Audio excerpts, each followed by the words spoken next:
Bismillahirrahmanirrahim. Assalamualaikum warahmatullahi wabarakatuh.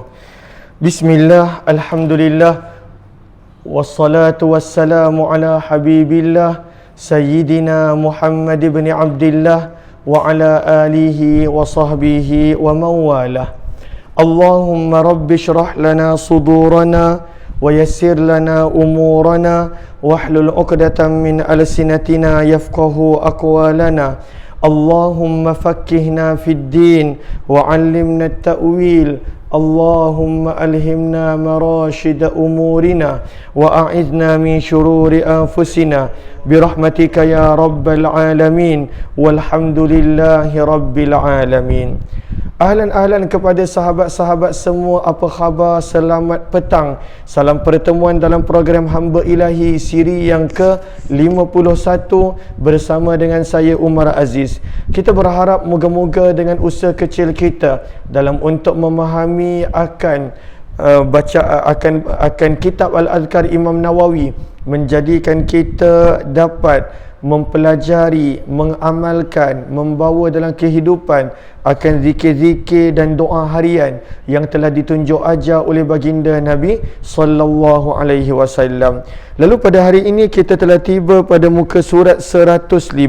Kita telah tiba pada muka surat 105 pada riwayat 101 bab yang ke-24. Lalu mohon sahabat-sahabat catatkan muka surat 105 riwayat 101 daripada bab yang ke-24, kelebihan azan. Sebelum kita bermula, apa kata kita perbetulkan dahulu niat kita. Moga-moga pertemuan ini adalah kerana Allah Subhanahu wa taala. Nawaitu ta'alluma wa ta'lim wa tadhakkura wa tadhkir wa naf'a wal intifa' wal ifadata wal istifadah wal hatha 'ala tamassuki bi kitabillah wa sunnati Rasulillah sallallahu alaihi wasallam wad du'a'i ila al huda wad dalalati 'ala al khair ibtigha'a wajhillah wa mardatihi wa qurbih wa thawabih. Amin amin ya rabbal alamin. Mohon sebaik sahabat-sahabat yang belum share untuk bantu share, bantu untuk kongsi, bantu untuk sebar luas, bantu untuk tag rakan-rakan yang lain. Moga-moga lebih ramai yang beroleh manfaat. Lalu Kak Zuraida Siddiq kata jelas tapi bergema. Memang bergema sebab tengah duduk dekat tingkat yang paling atas kat rumah mak. Lalu memang bergema. Sini je lain elok. Lalu minta maaf kalaulah bergema, kalaulah ni sebab macam semalam kita duduk dekat bawah maka terputus-putus sebagainya. Lalu ini yang paling elok lain, sebab itu bersiaran lambat. Kita bersiaran tadi jam 6.05. Lalu saya minta maaf kalaulah bergema ke ataupun tak sebagainya, kerana ini yang paling bagus. Daripada 5.50 tadi kami check line daripada satu tempat ke satu tempat, daripada 5.50 15 minit saya cuba untuk cari line yang terbaik, maka ini adalah line yang terbaik. Lalu saya mohon maaf kalaulah tidak berapa jelas dan sebagainya. 15 minit dah mencari line, 15 minit mencari line. Moga-moga Allah terima usaha kecil ini. Isteri saya pun sama, duduk nak cari line bukan senang. Kalau kita mungkin nak tengok nak cari line, tetapi untuk buat live ni sebab kena tengok upload dia, lalu duduk kat satu tempat, satu bilik, check, kemudian pergi ke tempat kedua, berbelas-belas tempat, berbelas-belas tempat yang mana kita cuba. Lalu saya minta maaf kalaulah bergema, sebab ini yang terbaik untuk petang ini. Boleh sahaja untuk kita tidak buat, tapi sebenarnya saya mengharapkan kita dapat istiqamah. Kita mengharapkan untuk istiqamah. Moga-moga Allah permudahkan, moga-moga menjadi sebab keridaan Allah Subhanahu wa taala. Lalu hari ini kita telah tiba pada riwayat 101 daripada muka surat yang ke-105 pada bab yang ke-24. Allahumma salli ala sayyidina Muhammad wa ala ali sayyidina Muhammad. Terima kasih kepada sahabat-sahabat yang bersama, terima kasih kepada sahabat-sahabat yang mana berada. Mohon jasa baik untuk bantu share, bantu untuk sebar luas, dan juga bantu untuk tag rakan-rakan yang lain. Kita berharap Allah Subhanahu wa taala permudahkan segalanya. Amin ya rabbal alamin. Lalu muka surat yang ke-105 daripada bab yang ke-24, riwayat 101. Maka di sini kata Imam Nawawi rahimahullahu taala pada muka surat 101, warawaina, dan kami meriwayatkan. Siapakah Imam Nawawi meriwayatkan daripada Abu Sa'id Al-Khudri radhiyallahu taala anhu. Dah beberapa kali kita membaca tentang Abu Sa'id Al-Khudri radhiyallahu taala anhu, apakah nama asalnya dan siapakah beliau. Maka daripada Abu Sa'id Al-Khudri, Sa'ad bin Malik bin Sinan nama beliau. Sa'ad bin Malik bin Sinan adalah nama beliau. Daripada Abu Sa'id Al-Khudri radhiyallahu taala anhu, beliau berkata, aku mendengar baginda Nabi sallallahu alaihi wasallam, Nabi sallallahu alaihi wasallam bersabda, la yasma'u mada sautil muazzin jinnu wala insu wala syai' illa syahida lahu yaumal qiyamah. Ahlan-ahlan kepada sahabat-sahabat, Kak Bunga Lawang kata hanya boleh lihat komen sendiri. Itulah sebab tadi pun hujan lebat di kawasan kita, di kawasan saya, Syekh Saidi Shah Alam, pada petang ini hujan lebat di rumah mak saya. Maka kadang-kala mungkin ada sedikit sebanyak gangguan. Terima kasih kepada sahabat-sahabat yang sentiasa bersama, yang sentiasa sentiasa memberi tunjuk ajar, yang sentiasa membantu. Hanya Allah yang dapat membalas baik jasa sahabat-sahabat semua, pengorbanan dalam untuk menuntut ilmu. Maka daripada sini, daripada Abu Sa'id Al-Khudri radhiyallahu taala anhu, sabda baginda Nabi sallallahu alaihi wasallam, kita dah belajar semalam tentang sabda Nabi, riwayat yang ke-198, kalaulah manusia tahu kelebihan azan, nescaya manusia akan berebut untuk azan. Kemudian riwayat yang ke-99, syaitan pun pada waktu itu merasa berat ke atas mereka akan suara azan. Kemudian riwayat yang ke-110 menceritakan pada waktu itu tentang keadaan di padang mahsyar, muazzin, orang-orang yang azan, maka pada waktu itu akan tinggi tengkuk-tengkuk mereka pada hari kiamat. Lalu ada yang bertanya muka surat berapa? Kita berada pada muka surat 105. Maka riwayat yang ke-101, sabda Nabi SAW daripada Abu Sa'id Al-Khudri, la yasma'u mada sautil muazzin jinnu wala ins wala syai' illa syahida lahu yaumal qiyamah. Sabda Nabi SAW, la yasma'u, tidaklah mendengar. La yasma'u, tidaklah mendengar. Terjemahannya adalah semua yang mendengar suara muazzin berkumandang, semua yang mendengar. Lalu di sini perkataannya adalah mada. Mada maksudnya adalah pada waktu itu adalah penghujung. Tidaklah mendengar suara azan hingga. Lalu itu terjemah mada. Di sini sebenarnya kalaulah nak ikutkan perkataan mada tu tak perlu. Sekadar menyebut la yasma'u sautal muazzini, tidaklah mendengar suara azan. Tidak jin dan tidak manusia. Sekadar tu dah mencukup. Tidak perlu pada waktu itu terjemahan mada. Tak perlu perkataan mada kalau nak ikut daripada sudut keperluannya. Tetapi kata para ulama hadis, antaranya Ibnu Nahwi dalam kitabnya Al-Badril Munir, kata Ibnu Nahwi dalam kitabnya Al-Badrul Mudir, Nabi SAW sebutkan dengan perkataan mada, yang mana menunjukkan kepada sehingga, sampaikan. Itu maksud mada, yang menunjukkan kepada penghujung, kepada nihayah. Maka kenapakah dibawakan perkataan mada? Maka berkatalah Ibnu Nahwi, wa innama qala bimada, tambihan, nak memberi peringatan, ala anna man yantahi ilaihi sautuh, sesiapa pun yang sampai kepadanya suara azan, walaupun tak jelas suara azan tu, walaupun tak jelas, walaupun pada waktu itu suara itu tidak berapa jelas, maka pada waktu itu sabda Nabi SAW, dia akan menjadi saksi. Lalu tak semestinya mesti dengar jelas Allahu Akbar, Allahu Akbar, Allahu Akbar. Tidak. Maka daripada sini perkataan mada yang digunakan oleh Nabi SAW menunjukkan kalaulah pada waktu itu suara tak jelas, suara tu tak jelas, sekadar dengar, tak dengar dengan jelas lafaznya dan sebagainya, maka pada waktu itu kata Ibnu Nahwi, maka pada waktu itu akan dapat pahala yang memberi azan, dan semua yang mendengar walaupun pada waktu itu tidak jelas akan menjadi saksi baginya pada hari kiamat. Masya Allah, inilah kelebihan orang yang azan, kelebihan orang yang azan. Maka sebab itu disebutkan di sini, semua yang mendengar suara muazzin berkumandang walaupun tak jelas. Sebab itu kata Ibnu Nahwi, walaupun hamsuh, walaupun tak jelas, maka pada waktu itu sama ada jin ataupun manusia. Kenapa disebutkan jin di sini? Kita boleh lihat nota kaki yang ke-56. Kita boleh lihat nota kaki yang ke-56. Perkataan jin didahulukan bagi menyebut darjat manusia yang lebih tinggi, atau sebenarnya Nabi SAW sebut jin sebagai penekanan kerana selalunya manusia akan saling menyokong manusia, dan jin tak selalunya nak menyokong manusia.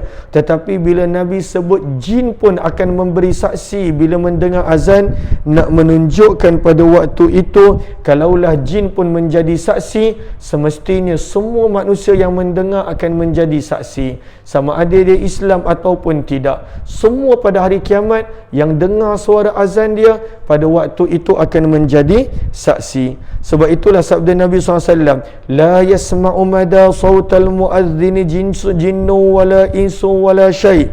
Semua yang mendengar suara muazzin berkumandang, sama ada jin ataupun manusia ataupun selain daripada itu. Maksud dah selain daripada itu walaupun benda yang tak bernyawa. Di dalam riwayat Imam Malik, di dalam riwayat Imam Nasa'i, di dalam riwayat Ibnu Majah, dalam 3 kitab ini, dalam riwayat Imam Malik dalam kitabnya Muwatta, Ibnu Majah dalam sunannya, Imam Nasa'i dalam kitabnya, wazada, adanya pertambahan pada riwayat yang ke-101 ini, yang mana sabda Nabi, wala hajar, bahkan batu, wala syajar, bahkan pokok, semuanya akan menjadi saksi. Masya Allah. Dalam hadis ini hanya menyebut jin dan manusia, dan pada waktu itu wala syai'un, apa-apa yang selain daripada itu. Tetapi di dalam riwayat Imam Malik, dalam kitab Muwattanya, Ibnu Majah, Imam Nasa'i, maka pada waktu itu ada pertambahan, bahkan pokok-pokok, bahkan batu, semuanya pada waktu itu akan menjadi saksi bagi orang tersebut pada hari kiamat. Lalu bagi saksi kenapa? Maka pada waktu itu kata para ulama hadis, mereka akan menjadi saksi pada waktu itu bifadlih, yang orang ni azan, maka dengan penyaksian yang ramai itu mendatangkan kegembiraan pada diri muazzin. Muazzin akan gembira sebab pada waktu itu akan menjadi saksi baginya. Bayangkan kalaulah dekat dunia, contohnya ada orang yang berkata, contohnya Umar, Masya Allah, Umar ni buat kerja yang bagus, contohnya Umar ni orang yang baik, Umar ni begitu, sekadar contoh. Ataupun Abdullah, ataupun contohnya Allahumma salli ala sayyidina Muhammad, Abu Bakar, sesiapa nama, Abu Bakar ni buat kerja yang bagus, Abu Bakar buat begini, Abu Bakar buat begini. Cuba kalau orang memberi saksi tentang kebaikannya, benda yang paling best yang manusia itu rasa adalah dia merasa gembira. Pada waktu itu dia merasa seronok. Itu baru pujian dunia. Ini adalah pujian di hadapan Allah Subhanahu wa taala. Semua akan menjadi saksi pada waktu itu. Semua pada waktu itu akan memberi saksi, yang mana orang ini orang yang azan, orang yang mengajak manusia kepada Allah Subhanahu wa taala. Masya Allah, sangat besar, sangat tinggi darjat orang yang azan. Sebab itu jangan kita pandang rendah kepada muazzin. Kedudukan mereka kelak adalah sangat-sangat mulia dan sangat-sangat tinggi. Lalu seterusnya di sini kata Imam Nawawi, dalam sepotong riwayat yang lain, maka pada waktu itu ada juga penambahan perkataan yughfaru lahu, diampunkan. Dalam riwayat Imam Bukhari ini riwayat yushhadu, akan menjadi saksi.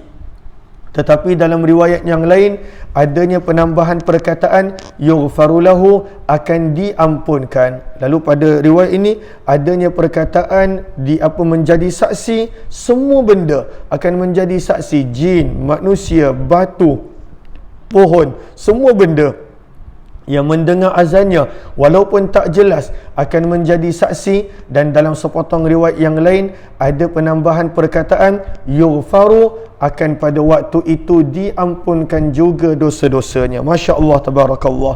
Lalu tahniah kepada muazzin, tahniah kepada yang muazzin. Bahkan dalam sepotong riwayat, barang siapa yang azan selama 7 tahun, barang siapa yang azan selama 7 tahun, maka dia tidak akan dimasukkan ke dalam api neraka. Ini kelebihan orang yang azan. 7 tahun itu menunjukkan lamanya dia azan. Maka kata Imam Nawawi, disampaikan oleh Bukhari, hadis-hadis mengenai kelebihan azan sangat banyak. Sangat banyak riwayat-riwayat yang menceritakan tentang kelebihan azan. Kata Imam Nawawi, sangat banyak. Di sini Ibnu Allan menukilkan sebahagian daripada riwayat-riwayat tersebut. Namun itu nanti kita akan kongsikan pada waktu yang lain. Maka pada penghujung bab azan ini, Imam Nawawi membawakan tajuk. Apakah tajuk yang beliau membawakan satu penerangan? Apakah yang afdal di sisi para ulama mazhab Syafi'i? Adakah menjadi imam afdal ataupun azan afdal? Mana satukah yang afdal? Maka ini daripada sudut berasingan. Maksudnya pada waktu itu berasingan, sama ada menjadi imam sahaja ataupun azan sahaja, mana satu afdal. Kalaulah gabungkan, maka pada waktu itu lagi afdal jika digabungkan. Sebab itu di sebahagian tempat di negara Arab ada orang yang mana saya ada kenal seorang ni, Masya Allah, ketika mana saya belajar di Yaman, waktu tu dah 10 tahun. Dah 10 tahun dialah azan dan dialah jadi imam. Masya Allah. Kalau daripada sudut gabung, itu semestinya lagi afdal. Adakah orang yang azan tak boleh jadi imam? Boleh. Bahkan dalam mazhab Syafi'i itu yang afdal. Itu yang afdal. Maka ada seorang ni saya jumpa dah 10 tahun, dan saya pasti banyak lagi orang yang mana berpuluh-puluh tahun dialah azan, dialah qomat, dan dialah pada waktu itu menjadi imam. Kemana pun dia pergi, sibuk macam mana pun, dia akan azan, dan pada waktu itu dia qomat dan dia jadi imam. Dan memang tak ada gaji pun, ikhlas dia buat. Ikhlas berkhidmat dekat kawasan kampung tersebut, dekat kawasan tempat dia. Ini ada sebahagian orang yang ikhlas. Maka pada waktu itu, Masya Allah, dialah yang azan, dialah yang qomat, dan dialah yang menjadi imam. 5 waktu, Masya Allah, 5 waktu.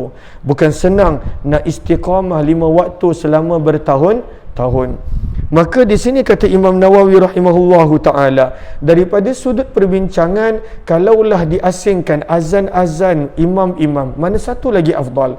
Maka kata Imam Nawawi rahimahullahu ta'ala, para ulama kami maksudnya ashabus Syafi'i, para ulama kami maksudnya ashabus Syafi'i. Kata Imam Nawawi rahimahullahu ta'ala, para ulama kami, iaitu para ulama mazhab Syafi'i, berbeza pendapat mengenai apakah yang lebih afdal, sama ada menjadi muazzin ataupun menjadi imam. Lalu pada waktu itu ada 4 pandangan dalam mazhab Syafi'i. Sebenarnya ada lebih, namun di sini ada 4 pandangan yang Imam Nawawi nukilkan.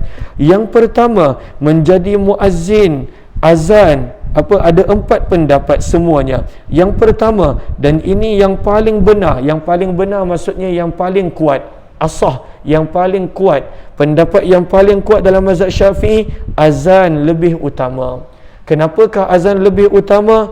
Kerana kelebihannya yang luar biasa, dan kerana firman Allah Subhanahu wa taala dalam Al-Quran, "Wa man ahsanu qawlan mimman da'a ila Allah", pada surah Fussilat ayat yang ke-33 juz yang ke-24. Pada surah Fussilat ayat yang ke-33 juz yang ke-24, firman Allah, "Wa man ahsan", dan siapakah lebih baik qaula, perkataan, daripada orang yang menyeru manusia kepada Allah. Kata Aisyah ketika mana menerangkan tentang ayat ini turun berkenaan tentang muazzin.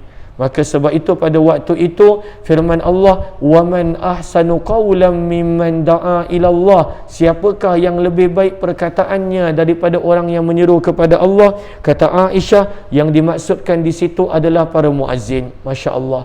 Maka para muazzin yang lebih afdal, dan kerana begitu banyak riwayat yang menerangkan tentang kelebihannya.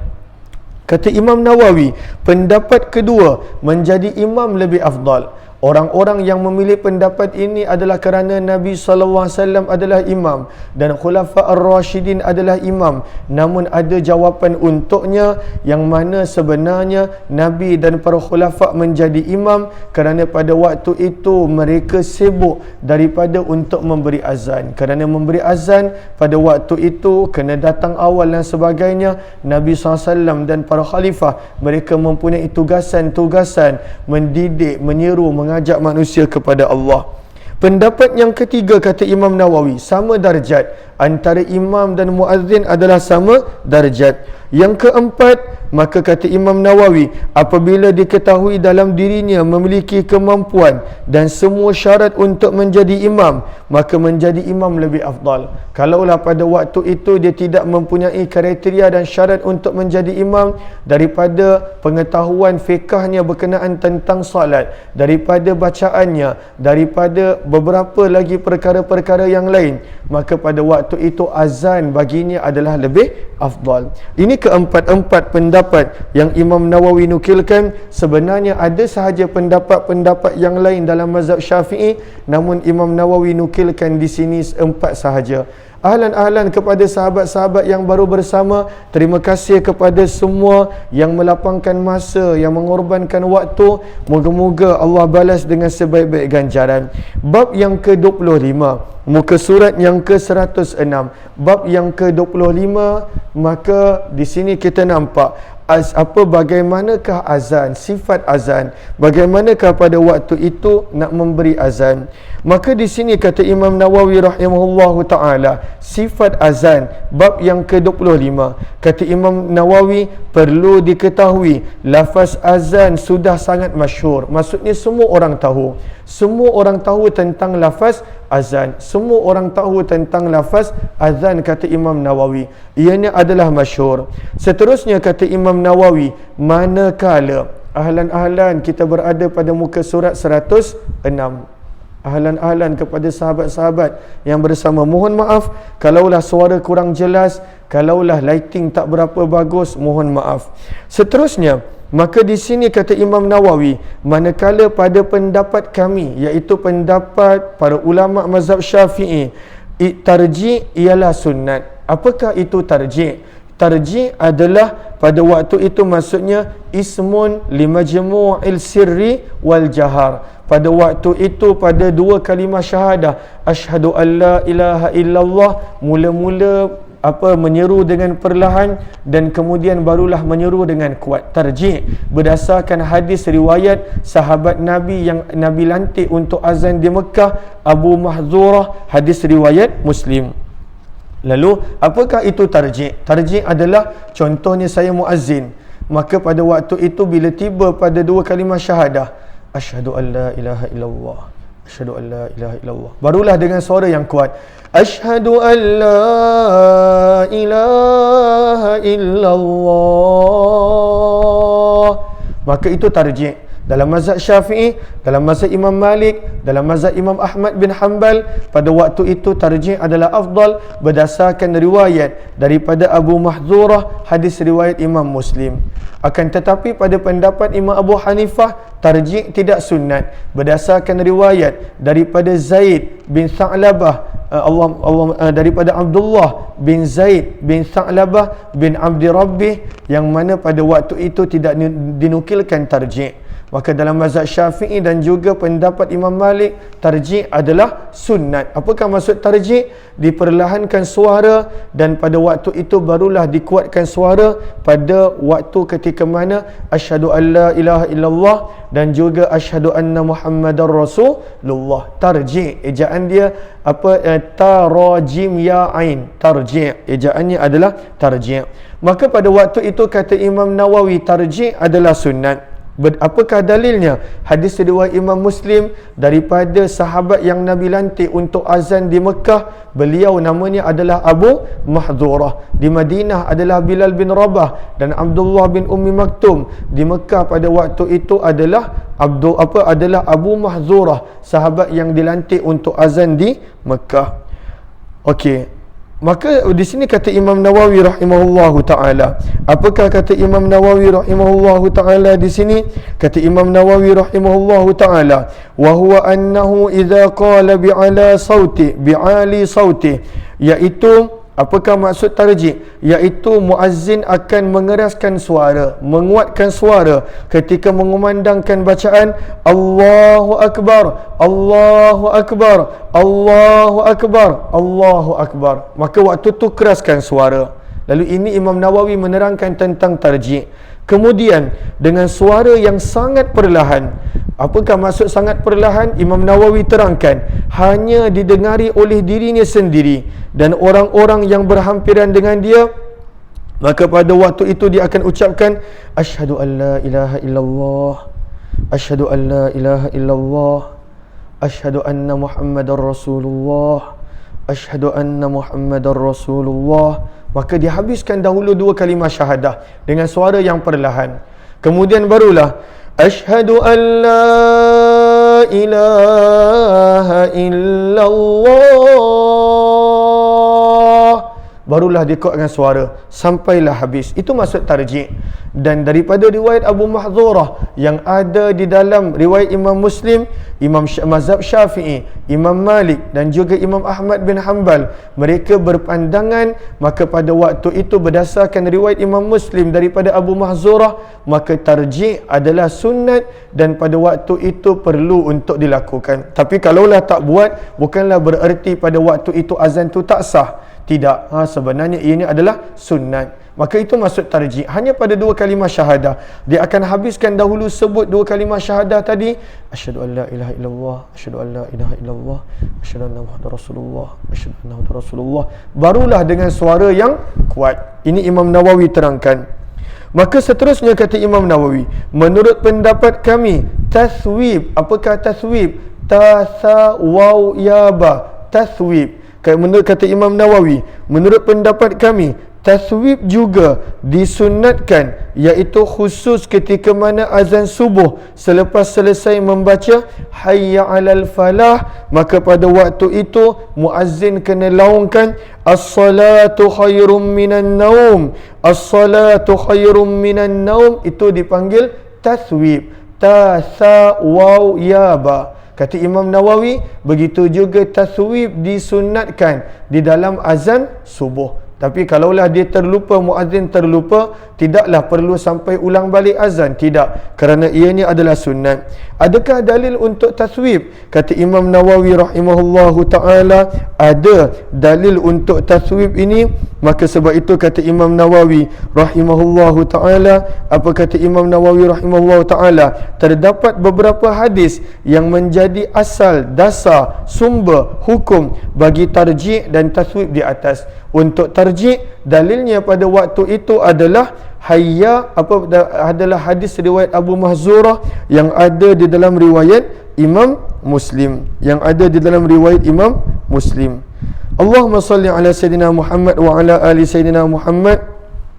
Kata Imam Nawawi, kalaulah orang tak buat tarjih, dia tak tahu sebelum ni dia tak buat, ataupun dia tahu tapi dia tak buat, ataupun pada waktu itu dia terlupa, maka kata Imam Nawawi, perlu diketahui sekiranya tarjih dan taswib ini ditinggalkan, azan masih sah. Bukanlah pada waktu itu sebab kita baru belajar tentang tarjih dan taswib, bila ada orang yang tak buat kita terus tegur, tak sah, ulang balik azan. Kata Imam Nawawi, azannya masih sah, namun muazzin telah meninggalkan sesuatu yang lebih baik. Itulah sunnah Nabi sallallahu alaihi wa ala alihi wa sahbihi wasallam. Lalu Allahumma salli ala Sayyidina Muhammad. Lalu muazzin di Mekah adalah Abu Mahdzurah. Abu Hamzah bawaw, Abu Mahdzurah, mim hadzal waw ra dengan ta marbutah. Adapun di Madinah adalah Bilal bin Rabah dan Abdullah bin Ummi Maktum radhiyallahu taala anhu. Okey. Azan menjadi tidak sah jika muazzinnya ialah orang yang kurang akal, dia tak betul, skrunya longgar, ataupun azan menjadi tak sah bila muazzinnya adalah wanita, Azan menjadi tak sah bila muazzinnya adalah orang kafir. Ada pula hukum azan untuk budak kecil bagaimana? Kata Imam Nawawi, hukum azan yang dilaunkan oleh budak kecil yang sudah baligh, yang sudah berakal, mumayyiz, berakal maksudnya mumayyiz, lebih kurang 7 tahun ataupun 6 tahun, dia dah boleh bezakan, dia dah boleh makan sendiri.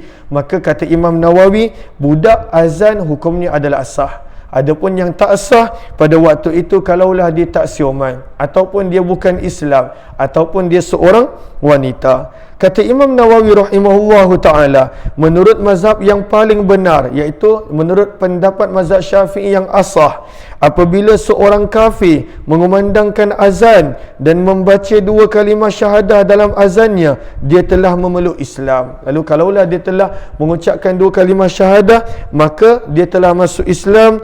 Ini menurut pendapat yang paling kuat dalam mazhab Syafi'i. Namun sebahagian daripada para ulama Syafi'i mengatakan belum menjadi Muslim, kerana pada waktu itu dia sekadar sebut, dia tidak pada waktu itu maksudkan untuk masuk Islam. Seterusnya kata Imam Nawawi rahimahullahu ta'ala, tidak ada perbezaan pendapat bahawa azannya tidak sah, kerana ketika mana dia mula mengucapkan Allahu Akbar, pada waktu itu dia belum lagi masuk Islam. Dan pendapat yang mengatakan dia masuk Islam pun bila dia mengucap 2 kalimah syahadah, maka azan itu tidak sempurna.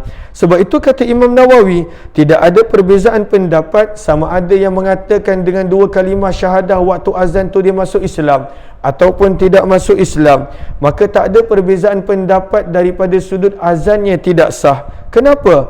Kerana dia mengucapkan lafaz azan sebelum masuk Islam. Lalu bab ini memiliki perbincangan kajian yang sangat banyak dalam kitab-kitab fiqh yang tidak sesuai, kata Imam Nawawi, untuk dibahaskan di sini. Kenapa tak sesuai? Sebab ini kita nak menceritakan tentang zikir, tentang doa, tentang amalan, maka tidak sesuai untuk dibicarakan di sini, kata Imam Nawawi rahimahullahu ta'ala. Maka kita telah selesai bab azan. Sebenarnya terlalu banyak perbincangan fiqh daripada sudut azan. Nanti insya-Allah bila sahabat-sahabat belajar dalam perbincangan fiqh, sahabat-sahabat akan mula nampak insya-Allah. Lalu saya minta maaf, latar belakang pun tak cantik, saya nampak baru perasan ada wire, ada pelbagai benda, ada wire dan sebagainya. Lalu minta maaf kalaulah pemandangan tu menyakitkan mata, ada wire. Minta maaf kalaulah suara kurang jelas, minta maaf kalaulah lighting tak berapa bagus. Lalu ini yang terbaik yang dapat dibuat pada waktu ini, setelah 15 minit berusaha untuk mencari line yang terbaik. Moga-moga Allah Subhanahu wa taala balas pengorbanan sahabat-sahabat yang sentiasa bersama dalam untuk program Kitab Al-Azkar dan program-program yang lain. Mohon maaf di atas segala kekurangan. Yang baik semestinya daripada Allah, yang tidak daripada kelemahan diri serta kekurangan ilmu. InsyaAllah pada malam ini ada perkongsian maghrib, jika diizinkan oleh Allah. Moga-moga bermanfaat. Kita dapat bertemu lagi pada pertemuan yang lain. Wabillahi taufiq wal hidayah. Assalamualaikum warahmatullahi wabarakatuh. Jazakumullahu khairah. Terima kasih semua. Kepada yang kali pertama join grup Telegram Kuliah Ummah Aziz. Kepada sahabat-sahabat yang kali pertama join, yang mana belum ada kitab dan nak membuat pembelian kitab, boleh sahaja tekan pada link yang telah dipinkan di ruang komen. Begitu juga kalaulah ada yang nak membuat pembelian kurma Ajwa Madinah, boleh tekan link yang berada di ruang komen. Terima kasih semua.